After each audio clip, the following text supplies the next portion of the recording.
Hello, and welcome to another episode of Over My Dead Pod. This is your host for today, Kate Carter. And I'm Kylie Colwell. And I'm Holly Spear. In 2013, a young man named Garrett Rodriguez vanished without a trace. He was a 29-year-old who had just moved to Humboldt County in California to work at a new job in the marijuana field. What followed was a mystery that ended up exposing a dangerous community that only a few outsiders would ever actually see. This county was filled with outlaws, vigilantes, missing persons, and a booming illegal cannabis trade. This is the story of Garrett Rodriguez and the legend of Murder Mountain.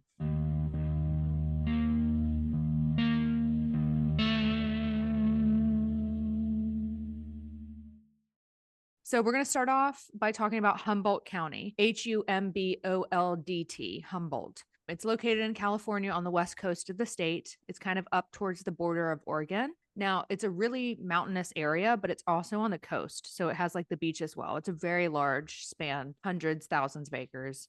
It's always been known as an agricultural county, lush forests, especially in the 18 and 1900s. Now, in the 1960s, the good old hippies of San Fran and the Bay Area had basically started to get fed up with how overpriced life was in the cities. And they were starting to get just pissed off about the crackdown the police were now enforcing with drugs and, in particular, marijuana. So these people were like, we're out of here. Peace out. We need to find another place to live and hang out and just live life. So they found Humboldt County, and it was perfect for them. Kind of off the grid, rich enough with soil and agriculture that they could start their own farms to make money, and they would be far enough away from the societal norm they had in the cities. People were able to move out to Humboldt County and buy like 40 acres at a time for hella cheap. And they lived in this like lush mountain hill beach landscape. But don't get me wrong, sounds wonderful. It was a really hard move for all of these people because moving out to Humboldt County, there was nothing. So they had to build their own homes, move into trailers. There wasn't any AC. There wasn't any running water, basically nothing. And they were all self-sufficient. So, but that was the way of life for the people of Humboldt.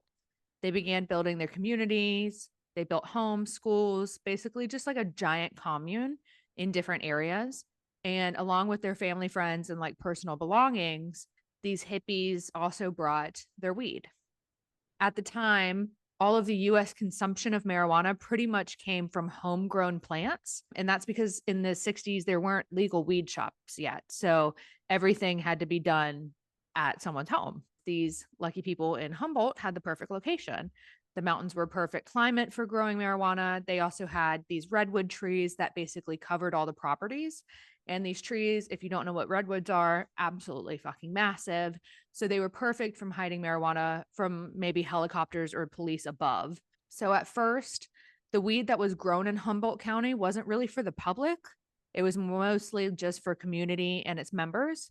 But then people started to sell it outside of the county, but it was really cheap. It like wasn't meant to be this big operation. But it only took a few years for the word to get out about the weed in Humboldt. So at some point they actually supplied around 70% of weed that was smoked in the US, which is actually crazy to come from one place. Dang. Yeah. Yeah. So they were able to like build up more houses, get running water, provide more for their own people. Very commune like. But in the 70s and 80s, remember, all of this wasn't legal. At the time, there was a major government crackdown on illegal drugs within the US. So in 1983, the California Department of Justice decided to create a special task force to eliminate weed, cannabis cultivation and sales within the state. And this task force was called CAMP, CAMP, Campaign Against Marijuana Planting. And basically, this task force camp would just troll the skies in like helicopters to find farms like in Humboldt County. They would drop in on them, burn all of the plants, and then arrest the growers, which I can't imagine how much money that would cost. Of course, this sucked for the growers, especially in Humboldt, and particularly a man named Scott Johnson. Now, Scott's going to pop up in our story quite a bit, but not until later on.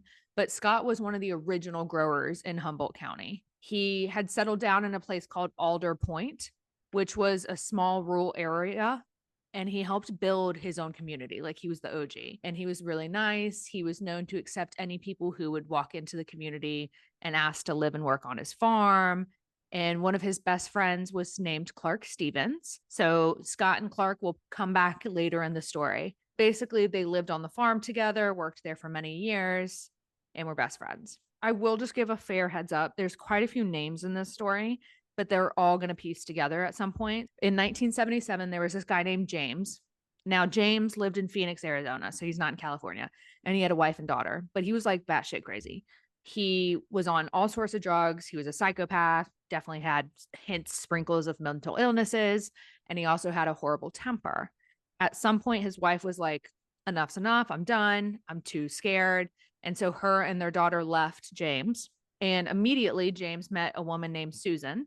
Susan claimed to be psychic and have special powers. And she definitely promoted James's mental illnesses and like crazy beliefs. So the two of them ended up getting married and they changed their names to Michael and Susan Bear. So the two of them decided to ditch Arizona and head out to San Fran because they wanted to find people that were, quote, like-minded. Once they got out to California, they began doing more drugs and started joining doomsday cults and groups. And at some point, Michael and Susan's roommate that they had, a 23-year-old girl named Karen, was found stabbed to death in their apartment. Michael and Susan had decided that Karen was a witch and she needed to die. So they stabbed her 23 times, hid her decaying body in the basement, and decided to flee. Obviously, they were the prime suspects in Karen's death. But by the time her body was found, both Michael and Susan had already skipped town. And where did they skip town to, you ask? Up to Northern California in good old Humboldt County. And they started working on Scott's farm, the original guy I talked about. In May of 1982, after being at Scott's farm for a while and working, Michael got into a heated argument with Scott's best friend, Clark, which apparently things got so escalated that Michael decided, you know what? I think this Clark dude is also a witch. And why not kill him as well? So they shot him multiple times. And then him and his crazy wife, Susan, went on the run again. So they're just like shooting up people who they're like, we don't like you, bitch. You're a witch. You're going to die. And then they kill them and peace out. The Humboldt County witch trials. Yes. And then a year later, in 1983, they had stayed in Humboldt County apparently after the shooting, but it's so remote and like foresty out there that you could be in different areas and no one would know. So a year later in 1983, the pair were finally apprehended because they had murdered another person. So this, unfortunately, was just a random hitchhiker in Humboldt County. But because of these murders, Humboldt County got coined the nickname Murder Mountain. And so that was because of Michael and Susan. And then that name just like never went away. And obviously, as you see in documentaries or research, if you know this story, it just like progressively gets worse. It's kind of unfortunate because at first these hippies all went up to the mountains to like find a better life or more of an escaped life from like government and chill out on their farms and like live off the land. But now they've slowly got these intruders moving up there or like crackheads messing different drugs, promoting violence. And obviously, as it goes, crime starts to ramp up, people start to go missing, bodies start getting found. And overall, it became a much harder area and place for growers like Scott to live in. But a lot of the OG community members like Scott decided to stay and continue out their dream of like farming and living off the land. They just had to understand like the new norm. But by 1996, California's Proposition 216 passed, which was legalizing medical marijuana. 1996. Now, I don't know about y'all, but when I think about like the weed in the US, legalizing medical in 1996, I had no idea that that's when it like started. I 100% thought it was in the 2000s. I thought it was like 10 years ago. I did too. Yeah. If you had asked me when did California pass medical, not even like recreational, I would have been like 2010, but it was 1996. Isn't that crazy? They legalized marijuana before gay marriage. Yes. So obviously that sent me into a little bit of a spiral of like figuring out shit. So even though California legislation had passed the medical law, the growing of cannabis was still like this gray area. So people like Scott, they were only allowed to have 100 plants on their farm, which in reality is like a really low number, but there's also no way to enforce this number or rule unless you had a cop out there like counting every single plant on a farm. So obviously farmers grew much more. Like instead of 100 plants, they were doing like 3,000, and they were not able to sell their products through the market. They had to sell through the black market and stuff like that, which because of this, there was such a high demand, prices began to spike, which is good for them, but bad for the consumer. there was this rush of weed growing and selling. They called it the Green Rush. And it was pretty much people from all different backgrounds flooding to Humboldt County to find seasonal jobs. And they would work at these weed farms. And because there was such an influx of people coming to Humboldt County, some growers became more and more intense with their farms. And since there were so many people willing to help and work, the growers began growing other things on their property, like more hardcore drugs, illegal drugs. And by this point, Humboldt was now known to become more of an outlaw land. More crimes were starting to happen. And this booming small mountain hippie community was now starting to turn like more and more dark. By 2018, Humboldt County had the highest rating of reported missing persons per capita in the entire state of California. Even though there was a high number of missing persons in Humboldt County, some of them weren't actually missing at all. Because Humboldt was so out there in the mountains, basically just remote, this cell service was real shitty. And a lot of these communities, like I said earlier, didn't even have running water or electricity. So like some of these missing persons weren't actually missing. They just didn't have a way of contacting their friends or family at the time. Most famously, there was a woman named Becca Martinez who worked on a farm in the mountain, and she had been reported missing multiple times by family members, only to then show up on the show The Bachelor a few months later. Now, No, imagine being her friends and family and reporting her missing and like grieving her. And right. then you turn on The Bachelor one night and you're like, wait, what the fuck? Right. And like what I don't understand is you're contracted to go on The Bachelor. So like she had enough service to like talk to those people and producers. But according to Becca, she had contacted her mom multiple times, but the messages never went through. Okay. So that being said, there were still regions of Murder Mountain that maintained a very dark reputation. And one place in particular was this area called Rancho Sequoia. In 2009, there was this man named Robert Tennyson, and he arrived in Humboldt County on the January 21st, 2009, with his son and his nephew. Now, Robert had a motorcycle that he was trying to sell, and he thought he would have an easier time selling it there. Fortunately, he did sell it. He got some cash and some weed for it. And after that, Robert's son and nephew went back to their home in Modesto, California, while Robert decided to stay in Humboldt for a while to hang out with some of his friends. One of these friends was named Chris Harrison. So Chris let Robert stay at his house, which was in the area of Rancho Sequoia. But after staying there for one fucking night, Chris went into town the next day and asked if anyone had seen Robert. According to Chris, in the middle of the night, Robert got paranoid and just ran off his property and into the woods. But because of the location and the known reputation of missing persons not showing back up again, the Humboldt County Sheriff's Office debated on picking up Robert's case as a missing persons case, and they didn't do so until a month later on February 24th. To this day, in 2025, Robert Tennyson has never been found. And to add, Robert's so-called friend Chris, in 2017, took his own life and left behind a suicide note that said, quote, "I was high as fuck on acid when I killed my friend, Robert Tennyson," end quote. Yet Robert's case is a missing persons and is still considered unsolved. Yikes. Little fun story. So if that tells you about, Murder Mountain just gets worse. Another one, which was in 2013, and this is the one I'll be speaking about mostly on today, is where our boy named Garrett Rodriguez went missing. So let's chit chat about Garrett for a bit. Garrett Allen Rodriguez was born on May 2nd, 1983 in San Diego. So he's a California boy, to his parents, Pamela and Val Rodriguez. Garrett was super close to his parents growing up, especially his dad, which we don't hear often in our stories. He grew up loving the outdoors. He was really into surfing, fishing, basically anything outside. The dude actually was known to carry fishing poles with him wherever he went. Like that was just like one of his qualities. Like he always had his fishing poles with him. His big goal in life was to finish school and then eventually retire in Mexico and spend every day fishing and chilling out on the beach. Sounds like a great retirement plan.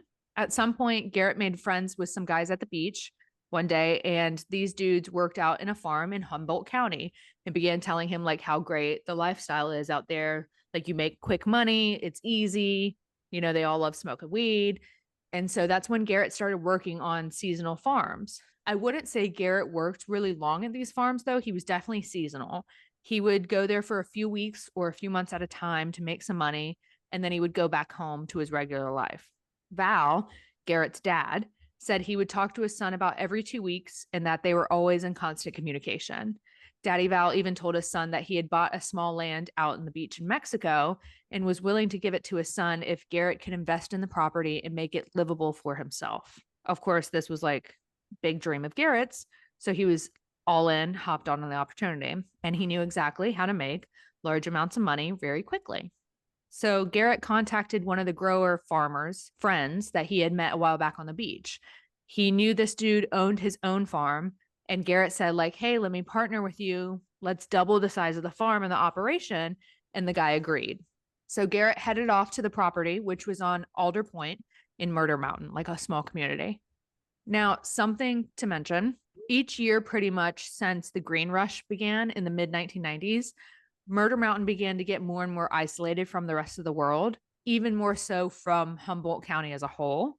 So, like, to give you an example, and I know you guys know this from the docuseries, but Humboldt County police officers, if they needed to enter onto Murder Mountain property, the locals would actually drive down on ATVs armed with like guns and rifles and shit, and basically escort the police officers to where they needed to go.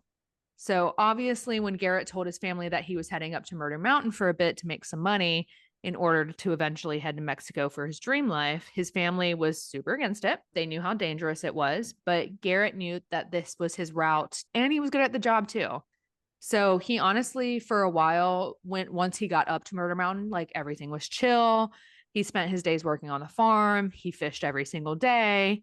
He was well known in the area. Overall, he was a friendly person. But regardless, Garrett did really well on the farm. And then every few weeks, he would turn back home and sell some of the weed at the local dispensaries on the street and like visit his friends and family. Garrett had a girlfriend. Her name was Eliza, Eliza. And she lives back home in the Ocean Beach area. She was kind of clueless when it came to the life that Garrett was being exposed to in Humboldt County. She knew that like her boyfriend enjoyed smoking weed, that he grew and sold it. But other than that, she didn't really know about like the outlaw mentality of the area. But regardless, Garrett and Elisa kept their relationship strong, talked all the time. And she was the first person he would always see whenever he left the mountain. To explain a little bit more about the whole outlaw mentality, other than the local people who actually own the farms and the small communities, everyone else that was there, including Garrett himself, they were called trimmigrants, so tri-immigrants, which basically meant that like these people would come in from other areas, including other countries, and they would work on the farms trimming weed plants. Every single one of these persons were seasonal. They would just stay for like a few months at a time. But along with the amount of people that were in and out of the area, there also wasn't anything professional about the whole process and operation. Someone would just show up to a farm property and be like, yo, you got any work? And the owner would be like, yeah, go trim some like weed plants. Here's $150 a day. And it wasn't taxed. There wasn't like health insurance, shit like that. People were living on air mattresses in like these small houses or living in tents or on the owner's property. People were there to work, make money, and the farmers needed the help. And then not to mention on top of it all, with there barely being any rules or police in the area, drugs were a really hot commodity. And it wasn't just weed. I'm talking like meth houses on meth houses. Why not taste your own product? So it was known that 1 out of every 3 people in the Humboldt County were using some type of drug, which is a lot of people. And because of the drugs, along with the type of operation these people were doing, guns and weapons were also super, super common. If you're dealing with drugs, you know, people are going to try to steal the drugs or the money, and exchanges go wrong. So basically, every single person up there had their own weapon, like had their own guns, plural. So, and for Garrett, like I said, everything at first seemed okay. He stayed out of trouble. Everyone liked him. But then his friends back home started to slowly notice this pattern with him. He would like go to the mountains, bring home a bunch of product, sell it, make a bunch of money. And then he would take everyone, like his family and friends, out and like blow his money. But you have to also remember at this point, like Garrett was making this money, but it's all in cash because it wasn't legal. So he wasn't depositing any money into like an ATM or a bank. So this dude's just carrying around like tens of thousands of dollars at a time, which obviously we know if someone sees it, that's not good.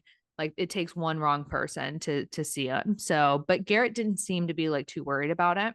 So Garrett headed back to Humboldt County after the holidays in late 2012. Garrett's aunt, her name was Aunt Bonnie, had driven him to a parking lot where she was dropping him off so that he could purchase a truck for himself. Because at this point, I don't think Garrett had a car of his own. I think he always had borrowed people's cars or like had gotten rides to and from the mountains. So anyways, when Aunt Bonnie dropped Garrett off, he was purchasing a truck and then heading back up to Murder Mountain. Little did Aunt Bonnie know this would actually be the last time she'd ever see her nephew again. 4 months go by. It's April 2013 at this point, and Daddy Val hadn't heard from his son since Christmas, which is super unlike Garrett. He hadn't even been home for his normal product drop-offs, which usually occurred every few weeks. And while Garrett's friends and family members were kind of used to like a lack of communication because of the cell service, it was very odd to hear nothing at all from Garrett. Even his girlfriend, Eliza, hadn't heard from her boyfriend in those months. So this kind of threw like a red flag for Daddy Val, especially. And he reported his son missing on April 25th, 2013 to the Humboldt County Sheriff's Office. But after a month went by of not hearing anything back from them, and there was still no communication, Aunt Bonnie, who happened to live the closest to Humboldt County out of the Garrett family, reached out to the sheriff's office for any updates, but she kept getting told that like Garrett was probably fine, or maybe he would show up at some point, which was a normal reaction for the local sheriff's office. They even said that Garrett was probably, quote, another loser who had gone to Humboldt County for the drugs and maybe had OD'd at some point like everyone else. Which, like, can you fucking imagine? So, like, a professional telling you that. That's wild. Do your fucking job. Yeah, even if that were the case, okay, where are they at? Where's he at? Yep. Yeah. After months had passed by and there was still no word from Garrett or any updates from the sheriff's office, Garrett's family decided to hire a private investigator who was actually well known in the Humboldt area, and her name was Chris Cook. So Garrett's family actually held a few fundraisers that brought in enough funds so investigator Chris could open up an anonymous tip line for his case, and then that also allowed her to investigate Garrett's case. But for the longest time, any tips that did come in kind of went nowhere. There was no credible leads. She also said that a lot of people who called in seemed to just be really high. There was a tip that came in early on, and it seemed to actually be super credible, and it came from 2 women who claimed they work on the same farm as Garrett. Now, love these women, okay? And it's they did their own research and shit too. So like they were very interested in what happened. But these 2 women said that the man who owned the farm, you know, Garrett's friend that he met at the beach, was actually super dangerous and had been storing weapons for the motorcycle gang Hell's Angels for years and shouldn't be trusted. According to the women, once Garrett arrived back in Murder Mountain, he had asked the friend if he could be bought out from the farm and leave with his share of profits, because, you know, he's trying to do his little Mexico dream. The women said that at the beginning of May, they saw Garrett's truck being driven by some other man. They had even gone as far to take pictures of the truck and were able to confirm that it was indeed Garrett's truck that he had just purchased after he left his Aunt Bonnie. But despite all of this and telling the sheriff's office, the investigators on Garrett's case didn't move forward with searching for the truck because apparently the truck was on private Murder Mountain farm property and they never wanted to go on that property. I feel like this is like a mafia type situation. Like no one's going to report anything. Nothing's going to get done unless you're in that world and you see it and you report it and then you get out of it, like a confidential informant kind of deal. Yeah, for sure. Oh, I bet like nowadays, especially ever since this story came out and then the docuseries, I bet there's so many CIs in Murder Mountain and like Humboldt County. Yeah. If you have police officers that are scared to drive on a property, but yet somebody might be dead on that property, like that tells you something, you know? One night, while these 2 women were talking to a person in Humboldt County, that person just so happened to be associated with a farm called the Jewett Ranch property. Jewett, Jewett. That was the same property of where Garrett's old truck was now being held. And so one of the women was like, yo, why is the truck here? And the person the woman was talking to responded with, quote, oh, you mean the truck of the dead guy, end quote. This man also told the 2 women that the farm Garrett had been working on was guarded by a bunch of meth heads and that he wasn't surprised about what had happened to Garrett. Now, remember, this entire time, these two women worked on the same farm as Garrett. So they're like, wait, hold up now. Everyone at our job are a bunch of meth heads. Like, we didn't know that. Like, it was definitely undercover. And also, Garrett was killed. So, like, this was the first time they had heard the potential that Garrett had been murdered. Oh, and they also learned that the farm owner, you know, the Hell's Angel dude, he apparently owed Garrett like a bunch of like $75,000. So now the whole idea of like, oh, Garrett wanted to be bought out from the farm. There was a lot of money involved. We can see what's happening. To end this tip from these two women, the two women said that they had met with another man, claimed to be the last person to see Garrett alive. This guy said that Garrett showed up at the Jewett farm one night asking for the money he was being owed, and it caused an argument. But after telling Garrett that he was going inside to grab the money, the farm owner went inside, grabbed a gun, and shot Garrett at point blank range. Garrett died immediately, and then the farm owner told the witness guy to clean up the scene and move his body to a different farm. Just sketchy shit. But like, I love that there's witnesses and they're just like, what are you going to do? Say something? Like, you're going to get shot too. Investigator Chris took all this information from the two women to the sheriff's office, and the two ladies actually went into the office as well and gave their statements about what they knew, which also included the name of Garrett's alleged killer. But still, the lead investigator, whose name was Sheriff Mike Downey, said that there was no probable cause or not enough probable cause to make an arrest at the time. They actually didn't even file a warrant for the properties. They didn't talk to the other witnesses or bring in any people for questioning. And it's like the Humboldt County Sheriff's Office just decided to ignore the tip in the case entirely. I get that there's not enough to arrest or get a warrant, but I would at least go talk to the people. They don't want to go on the property. So investigator Chris and Garrett's family decided to do some more research since the sheriff's office wasn't helping at all. Garrett's alleged killer, I haven't said his name, and there's kind of a reason for this. If you're really curious, you can Google the case and you can find his name out there.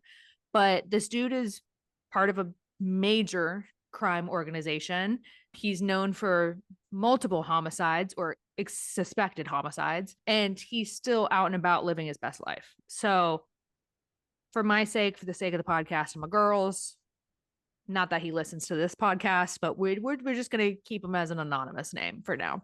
So this anonymous dude, suspected murderer, originally from Indiana. At some point, he was being suspected for a murder kidnapping incident out there. So he fled to California. Once he was in California, somehow made his way to Humboldt County, in particular Murder Mountain, and he set up his farm operation. The guy apparently fled the mountains after Garrett's truck was discovered in 2012, but about a year later, he returned to the farm and began operations again. Apparently, when he returned, he started acting like he was the big boss of the community and was super obnoxious about everything. And so, like, OG Murder Mountain farmers are pissed off. They don't like this guy. They said he was high and mighty. There was an OG grower named Neil Decker. Now, I haven't talked about Neil, but he had a soft spot for Garrett's case, and he had grown tired of this, like, alleged killer dude. So Neil was also best friends with Scott, if you remember from earlier in the story. So Neil and Scott were like the dads of Murder Mountain. They were the OGs. They had their own farms, and they were very well known with all the locals to be like good people.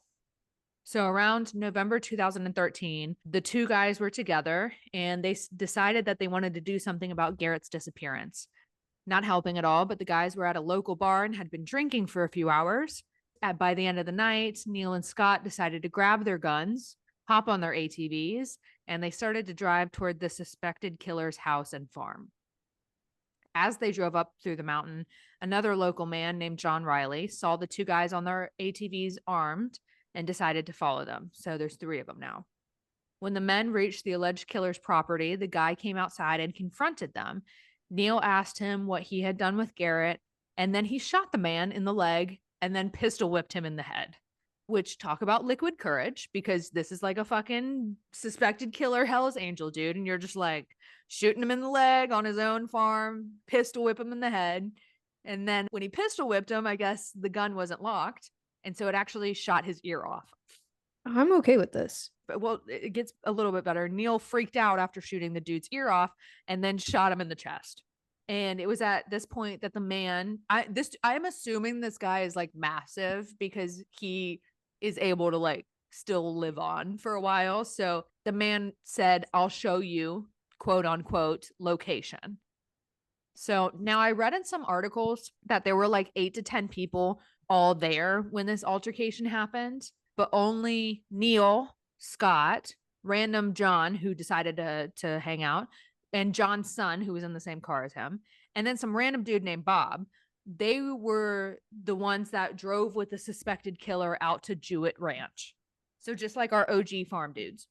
After they parked a car, it only took a few minutes of digging for them to find the remains of Garrett Rodriguez. He had been buried along with some of the marijuana plants. The men then drove the suspected killer to the local hospital, dropped him off on the side of the road, and went straight to the sheriff's office to report everything that just happened. On November 30th, 2013, the Humboldt County Sheriff's Department finally recovered Garrett Rodriguez's remains. And after a thorough autopsy, it was revealed that Garrett had been shot in the mouth, and that shooting had hit his spinal cord, which ultimately killed him instantly. Obviously, this wasn't the news the Rodriguez family wanted to hear, but they were happy to at least have some type of closure on what happened to their son, Garrett. They decided to cremate the rest of his remains and spread his ashes on his favorite surfing beach. Garrett was only 29 years old when he was killed. But get this. Instead of going after Garrett's suspected killer, the sheriff's office was actually more driven to go after those OG farmers that had shot and kidnapped the suspected killer before dropping him off at the hospital, which makes no fucking sense. But also, we hear this every single freaking time on this podcast that shit just doesn't make sense sometimes. I'm starting to wonder if this alleged killer is paying the cops. I wouldn't be surprised, wouldn't be surprised if the Humboldt County Sheriff's Office was also part of Murder Mountain, like some of the officers. No kidding. Unfortunately, though, this part kind of sucks. The FBI decided to get involved, but because of territories, nothing actually moved forward with Garrett's case. Instead, the police were more after Neil and Scott, which good for them, but both of these guys actually skipped town as soon as they found out the police were after them. When Scott left, our OG guy, he put this guy named Matt Brown in charge of his farm while he was going to be gone. Unfortunately, this Matt dude was an undercover skinhead and an absolute dick of a human. He would assault the farm workers and shoot them with paintball guns if he didn't like them. On July 18th, 2014, Scott returned back to his farm and he called up Matt and he was like, yo, come to my house. Let's talk about the farm and what all has happened in the past year. But once Matt arrived to the house, apparently Scott confronted him about shit talking his name throughout the town and being awful to his employees. Now, according to Matt, the skinhead, Neil was also there, Scott's friend. But according to Matt, Neil reached into his pocket during this point in the argument. And that's when Matt decided to shoot Neil at point blank range with his shotgun, which killed Neil instantly. So I guess Matt thought he was about to get jumped. Once this happened, speaking of jumping, Matt jumped out of the store's second house window and fled. Matt ended up hiding in a shed on the farm's property, and Scott immediately gave his location to the police, but they never acted on anything because they told Scott that Matt was probably, quote, too armed and dangerous, end quote. So the police didn't do anything. Shocker. Too armed and dangerous for the police. Okay. Correct. Perfect.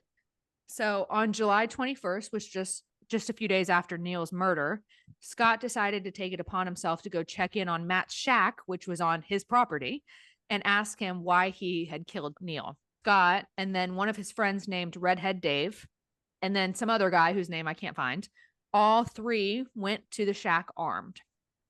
Matt wasn't there. So they all split up in different directions trying to find Matt. At some point while searching, Scott put on a hat, and this unknown friend that came with him didn't recognize Scott from a far distance, thought he was skinhead Matt, and shot him. So Scott is now dead. According to the other guy there, Redhead Dave, they put Scott's body in the back of their truck, but at some point his body just rolled off into the woods and they kept driving. A few days after, this is a nut story. A few days after Scott's murder, now for wearing a hat, Skinhead Matt was back in his little shed when a SWAT team decided to bust into the room and finally arrested him for Neil's murder. But get this, Skinhead Matt is being driven off by the SWAT team, and they're like leaving the farm property, and they see Scott's body just lying there in the middle of the road, which is fucking nuts. And the SWAT team's like, yo, Matt, did you have anything to do with this dude's body? And Matt was like, no, but that's Scott Johnson, like the guy that I was hiding from. Matt Brown is currently serving 40 years to life for the murder of Neil Decker. This is a shit show. It just gets, you ready for this? So now, 2017, Bob, you remember that random Bob that was there in the white truck when they went to go like get the alleged killer of Garrett? He was just like one of the random dudes that was there. He got into a fight with this guy in Murder Mountain named Zach Harrison. Now, the Harrison family was famous because Zach's brother, Chris, is the one that killed motorcycle Robert Tennyson. You remember, whose body has never been found, but then the guy committed suicide and said, I was on crack. Yeah, they never investigated it or anything. No. So yeah. Bob's like in an argument with this dude's brother. Apparently they fought often. They were known to not like each other. But on September 3rd, the argument went a little differently. And apparently Bob made a jab at Zach about being raped, which I guess triggered Zach because he had been raped when he was a little boy. So Zach grabbed his gun and shot Bob multiple times in the face, killing him immediately. For over a year, Zach went on the run from police, but was eventually arrested on June 6, 2017. And then 2 years later, he was sentenced to 50 years to life for the murder of Bob Holtzclaw. So now Bob's dead. Another one of the guys. If you're starting to see a pattern. Everyone's dead. They're killing each other off. Come 2018, the only two witnesses left for the confession of Garrett's murder were John Riley and his son. Everyone else was either dead or imprisoned.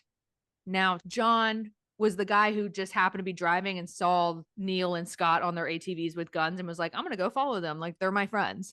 And his son.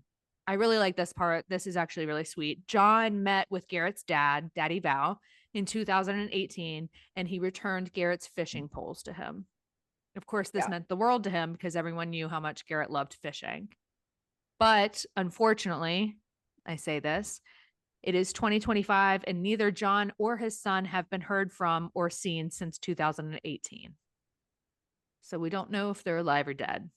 Hate to say it, but still in 2018, the same year, all marijuana sales in California became legalized, which was a huge win for consumers in California, but it was awful for OG farmers in places like Humboldt County, because now these small town farmers are competing against like massive, large scale corporations.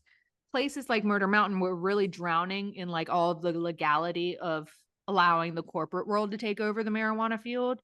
And this meant like places like Alder Point, Murder Mountain, Humboldt County became more and more impoverished over the years. So it was worse, way back when. It's now much worse now, like horrible. Also in 2018, the Murder Mountain short series was released on Netflix. And that honestly was really the only public acknowledgement Garrett's case ever got. After the series was released, having never really spoken publicly about Garrett's case, the Humboldt County Sheriff's Office decided to finally release a public statement. And that statement says, quote, "The producers of Murder Mountain did not accurately report our involvement in the Garrett Rodriguez case, nor did it report the FBI involvement. Humboldt County Sheriff's Office investigators forwarded this case to Humboldt County District Attorney's Office for review, but the District Attorney's Office determined it would not file charges at the time due to lack of evidence. The FBI is working alongside us on this case, and they attempted to get a case to be reviewed and filed as a federal case by U.S. Attorney out of San Francisco. The U.S. Attorney would also not file this case because of lack of evidence." End quote. So we passed it along. Nobody wanted to do shit about it, kind of thing. Also in 2018, Aunt Bonnie started a GoFundMe page to help pay for investigator Chris's investigation work in Garrett's case. As of now, in August of 2025, there have been no updates since 2018, but the GoFundMe page is still live, so we can only hope that that means investigator Chris's work is still going on to find justice in Garrett's death. And that is the murder of Garrett Rodriguez and a mini history recap of Murder Mountain. That wasn't just one murder. That was like 55. Yeah, it was. Yeah, that's crazy. Can you believe that all the witnesses are most likely dead? I can. Yeah. Yeah. Yeah. Unfortunately, like, I feel if you were growing in this time period, if you were growing or growing marijuana in this time period, it was super dangerous because it was like illegal and then it becomes legalized. And then these people are put out of business. And these Right. people that are, have millions of dollars are now the only people that are able to grow and produce it. For anybody that doesn't know, I worked at the Medical Marijuana Commission in Arkansas. Oh, I forgot about that, to be honest. Yeah. There's your So little connection. we Yeah. need to support little mom and pop weed growers. We do. Not all states work like this, but a handful of states, maybe more than I even know. I only knew really Arkansas law, but they only had a certain number of permits to hand Right. out to Yeah. growers and to dispensaries, and it cost a buttload of money to even apply for the permit and get the license. I mean, it's a It wasn't worth it. huge operation. It. Like, yeah, you have to have money to do those kinds of things now, which like puts people out of business that have been doing it for forever, given Which they're is, doing it illegally, yeah. but still, like they don't get the chance to then turn around and do it legally. Right. And obviously, like, I don't need to say this more than once because I feel like we've talked about it before, but the fact that we have fucking states that put people in jail, in prison for weed when it is fully legalized in other states is just mind blowing to this day. Yeah. It's crazy. So, anyways, that was my rant for today. If you haven't watched Murder Mountain, I think it's on Netflix. I hope it is because I keep saying it's on Netflix. It actually was a really good docuseries. I know the girls watched it and you guys were going to recognize the story, but highly recommend it. And honestly, there's been nothing else since. So, like, that was it, a one and done kind of thing. I'm sure there's more murders going on. Yeah. That shit crazy, though. I remember seeing it in the docuseries, a video of like the cops showing up to a farm property and being escorted by the ATV guys with like masks and guns and shit. It's like the mafia. That's insane. But that was a good story. Thanks. Very You guys want good. to jump into overtime?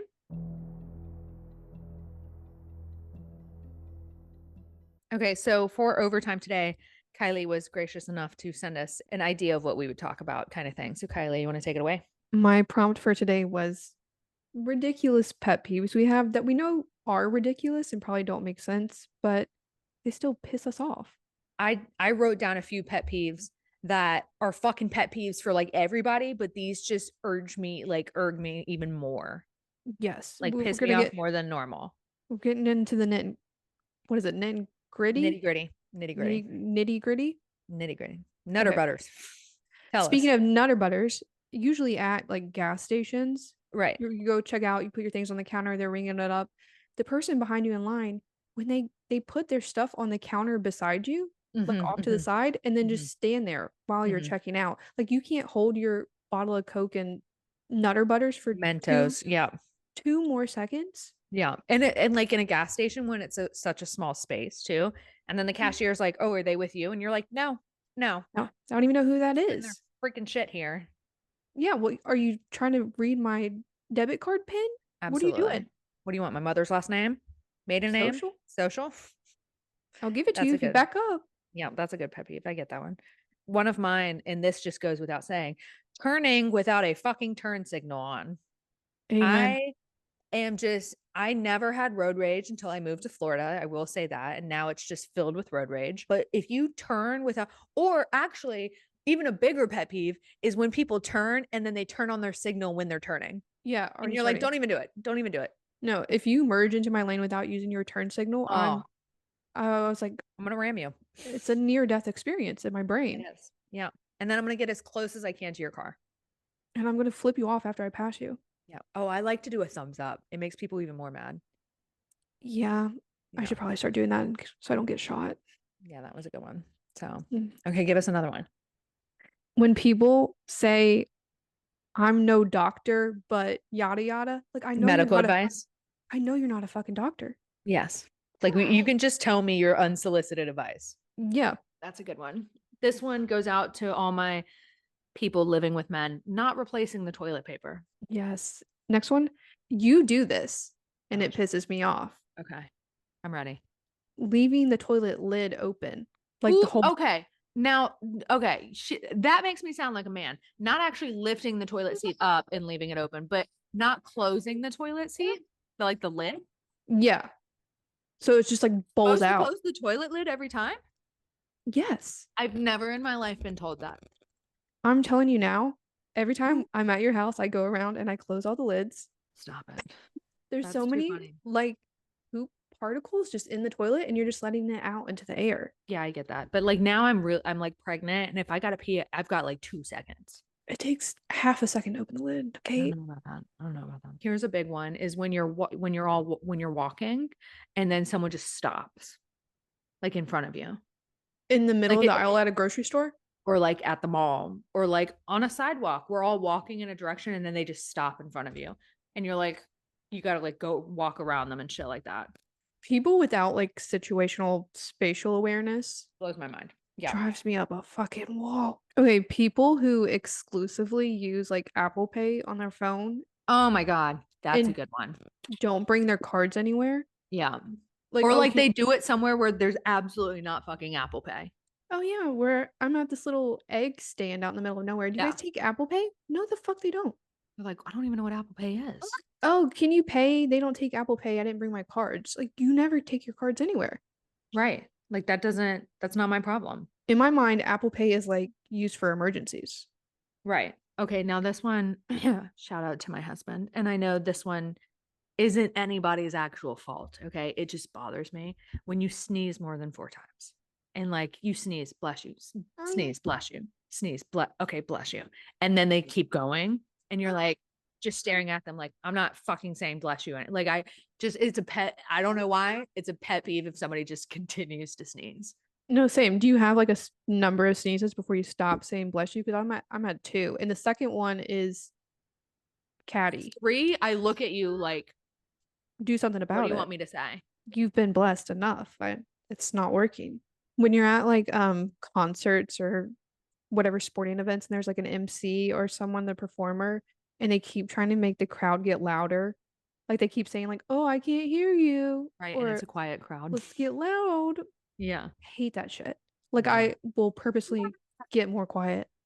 Yeah. This goes without saying. And we know lots of people that are like this, but people that one up you on everything you say, regardless if it's like a big deal. Like I'm like, oh, I went to the grocery store today and got bananas. Well, I went to Fresh Market today and their bananas were probably better than your, but like just shit that you're like, this didn't need to be one upped. You can't have a normal conversation without making it about yourself. Right. But you want to know my biggest pet peeve? And I know that it just infuriates me. Okay. Stickers that won't peel off all the way on the first try. Yes, if I have to bring out the Goo Gone, I'm livid. I don't even do that. I just like scrape with my I'm like I used to get candles at TJ Maxx, and they're fucking TJ Maxx stickers, okay, are a great example. And that you peel it and then all of it's like half of it stays or the under part of it stays. And then you finally get it off and then it's that translucent stuff. I just can't stand stickers that can't peel. And the TJ Maxx ones, they have like they're horrible. cuts. They have like cuts in them too. So when you peel it off, they come off in pieces. Yeah, and you're like, it took me 50 tries to get one sticker off. And then I just say F it and I turn them around so people can't see the stickers. Like, I'm not hiding the fact that I shop at TJ Maxx. Everyone knows this. It's fine. I love TJ Maxx, but like, let's get some different stickers. Like, they're spending a lot of money on those stickers. Like, those are industrial stickers. Right. Why are there so many cuts? Also, they have so many tags because you have like the brand tag because they bought it from somewhere else. And then they have 50 million tags on them. And then maybe a clearance one that's like yellow. And you're like, Jesus. This one, I don't know how you feel about it, but couples saying we are pregnant. Oh, yeah. Yes. Yes. When you're talking to someone and they're like, yeah, we're pregnant. I'm like, your husband's pregnant too? Exactly. You say we're having a baby. She's pregnant. We just had a baby. No. Yeah. No, you both didn't. One of you stood there and the other one did some work. Right. For 10 months. And you're going to take credit for it? I think not. They get credit enough because the baby would always pop out looking like the dad's anyway. So it's really just a slap on the face. Okay, pet peeve, men. Ick. Not a pet peeve. Ick. When you ask what the time is and they say like a quarter till or half past. Or if they just round up or round down. Like, I'm not going to lie. Cam does that where I'll be like, what time is it? And he'll be like 9:50 and it's actually 9:47. And you're like, no. Specific. Yeah, that's I can do so much in 3 minutes. 3 minutes. Yeah. or when they say a quarter to 9, and you're like, ah, I gotta do math. math. I know it's not 25 minutes, but it's still in my brain, it's 25 minutes. 25 minutes. Right. Yeah, that's a good one. I would just be like, I'd ask the next person. I could probably keep going on, but I'm gonna get all riled up and have to call my therapist. I wonder what Holly's are gonna be, because she's definitely like gonna be what men related. Oh yeah, for the listeners, Holly had to leave early, but next week we will have a Holly exclusive pet peeve section, and I'm sure she will get riled up. It will be good.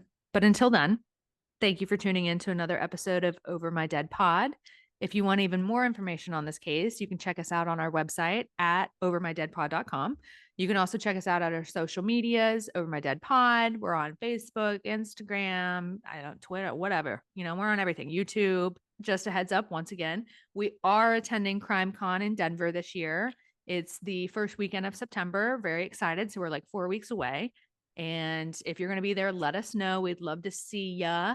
We will also have some stickers and shit like that to be passing out. So very excited. But until then, we'll see you guys next week with another episode. Bye. Bye.